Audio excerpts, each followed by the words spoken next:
हर 10 traders में से 9 पैसे हार जाते हैं, ना बराबर निकलते हैं, ना वो छोटा नुकसान करते हैं, हार जाते हैं। और यहाँ सबसे हैरान कुन बात यह है, इनमें से हर एक को यकीन था कि वो इस 10% में होगा। उन्होंने चार्ट्स देखे, उन्होंने ग्रोआहे को फॉलो किया, उन्होंने टेलीग्राम ग्रुप्स ज्वाइन किए।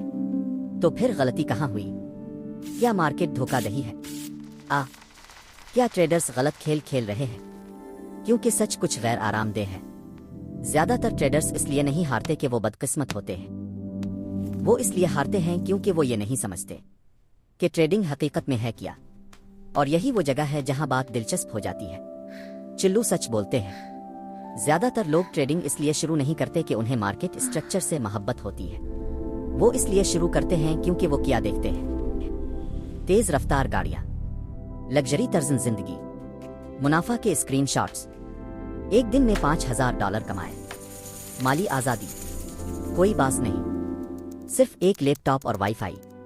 ये आसान लगता है, ये तेज लगता है, ये एक शॉर्टकट लगता है। और यही वो फरेब है। सोशल मीडिया सिर्फ जीत दिखाता है, कभी अल्फाती हुए अकाउंट्स नहीं दिखाता, कभी बेखाबी वाली रातें नहीं दिखाता, कभी मार्जिन कॉल्स नहीं दिखाता। ट्रेडिंग को एक लाइफ स्टाइल की तरह बेचा जाता है, लेकिन हकीकत में ये एक परफॉर्मेंस बिजनेस है। और यहाँ गलती होती है। ज्यादातर नए लोग ट्रेडिंग को जुआ समझ लेते हैं। वो सिग्नल्स के पीछे भागते हैं, वो स्ट्रेटजी बदलते रहते हैं, वो एतमाद में आकर ऑल इन हो जाते हैं। लेकिन मार्केट जोश को इनाम नहीं देती, वो डिसिप्लिन को इनाम देती है। और डिसिप्लिन चमकदार नहीं होता, इसीलिए यह फरेब इतना ताकतवर होता है। क्योंकि ख्वाब बकता है, लेकिन हकीकत इंसान को झुका देती है। चलिए इसे तोड़कर समझते हैं। वजह नंबर 1, रिस्क मैनेजमेंट नहीं होती। वो हर ट्रेड में बहुत ज्यादा रिस्क लेते हैं, वो ओवर लेवरेज करते हैं, वो एक बड़े जीत पर यकीन रखते हैं। लेकिन ट्रेडिंग बड़े जीतने के बारे में नहीं है, ये काफी देर तक जिंदा रहने के बारे में है। वजह नंबर 2, जज्बाती ट्रेडिंग। खौफ उन्हें बहुत जल्द बेचने पर मजबूर कर देता है, लालच उन्हें बहुत देर तक होल्ड करने पर मजबूर करता है, नुकसान उन्हें बदले की ट्रेड करने पर उकसाता है। मार्केट जज्बात पर पलती है, और ज्यादातर ट्रेडर्स जज्बाती होते हैं। वजह नंबर 3, कोई हकीकी बर्तरी नहीं होती। वो इंडिकेटर्स कॉपी करते हैं, वो रैंडम स्ट्रेटजीज फॉलो करते हैं, वो 3 नुकसानात के बाद सिस्टम बदल देते हैं। वो बैक टेस्टिंग नहीं करते, वो एहतिमालत को नहीं समझते, वो सिर्फ उम्मीद करते हैं। और उम्मीद कोई स्ट्रेटजी नहीं होती। वजह number 4, market structure. Retail traders समझते हैं कि वो दूसरे इब्तिदाई ट्रेडर्स के खिलाफ मुकाबला कर रहे हैं।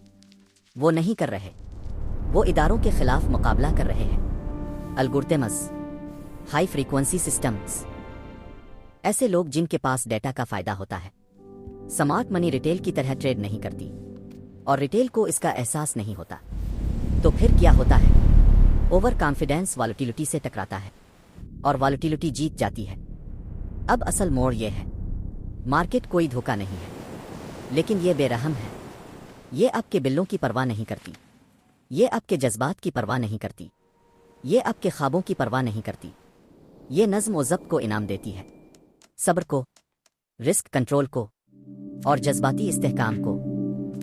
ज्यादातर ट्रेडर्स मार्केट में पैसा कमाने के लिए दाखिल होते हैं, प्रोफेशनल्स मार्केट में पैसा बचाने के लिए दाखिल होते हैं। यही फर्क है। 90% इसलिए नहीं हारते कि ट्रेडिंग नामुमकिन है, बल्कि इसलिए हारते हैं क्योंकि वो इसे जोश और खरूश समझते हैं। अमल दरामद के बजाय वो मुनाफा पर तवज्जो देते हैं, अमल के बजाय वो नताइज के पीछे भागते हैं, रिस्क मैनेजमेंट के बजाय। और यहाँ एक ताकतवर सच है, ट्रेडिंग पैसे का के ये नफ्सियात का खेल है। अगर आप खुद पर काबू नहीं रख सकते तो मार्केट आपको कंट्रोल करेगी। तो असल सवाल ये नहीं है क्या ट्रेडिंग मुनाफा बख्श है, असल सवाल ये है क्या आप इतने डिसिप्लिन्ड हैं कि इसमें जिंदा रह सकें। क्योंकि वो 10% जो जीतते हैं वो 90% की तरह नहीं सोचते, और यही ज़हनियत का फर्क सब कुछ बदल देता है।